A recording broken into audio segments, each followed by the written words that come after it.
কার্যক্রম নিষিদ্ধ সংগঠন আওয়ামী লীগের আগামীকাল প্রতিষ্ঠাবার্ষিকী উপলক্ষে যে নিষিদ্ধ সংগঠন আওয়ামী লীগ যে কার্যক্রম ঘোষণা করেছে তার প্রতিবাদে কিন্তু ঢাকার ছাত্রদলের নেতাকর্মীরা কিন্তু একটি বিক্ষোভ ও প্রতিবাদ মিছিলের আয়োজন করেছে। সেই প্রতিবাদ মিছিলটি কিন্তু ঢাকার কেন্দ্রীয় শহীদ মিনার থেকে শুরু করে টিএসসির দিকে কিন্তু অগ্রসর হচ্ছে।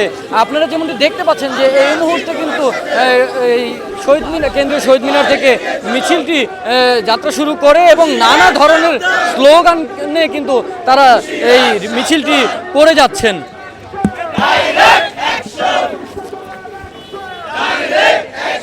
মিছিলের পূর্ববর্তী সমাবেশে কিন্তু নেতৃবৃন্দরা যেমনটি বলেছিলেন যে আগামীকাল কার্যক্রম নিষিদ্ধ সংগঠন আওয়ামী লীগ ও অঙ্গ সংগঠনের কোনো প্রকার কোনো কার্যক্রম বাংলাদেশে হতে দিবে না।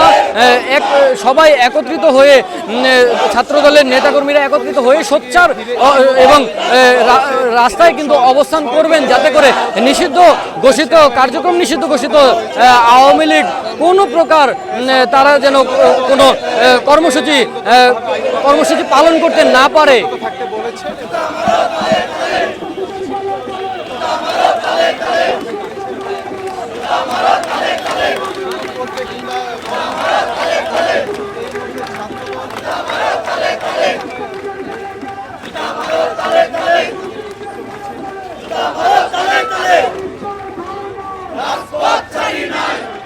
ছাত্র দলের যে বিক্ষোভ মিছিলটি রয়েছে কেন্দ্রীয় শহীদ মিনার থেকে শুরু করে সেই বিক্ষোভ মিছিলের সবশেষ তথ্য জানানোর চেষ্টা করছিলাম। আপনারা যেমন দেখতে পাচ্ছেন যে কেন্দ্রীয় শহীদ মিনার থেকে কিন্তু শুরু করে বিক্ষোভ মিছিলটি শুরু হয়, যা ইতিমধ্যে কিন্তু ঢাকা বিশ্ববিদ্যালয়ের টিএসসির দিকে কিন্তু অগ্রসর হচ্ছে।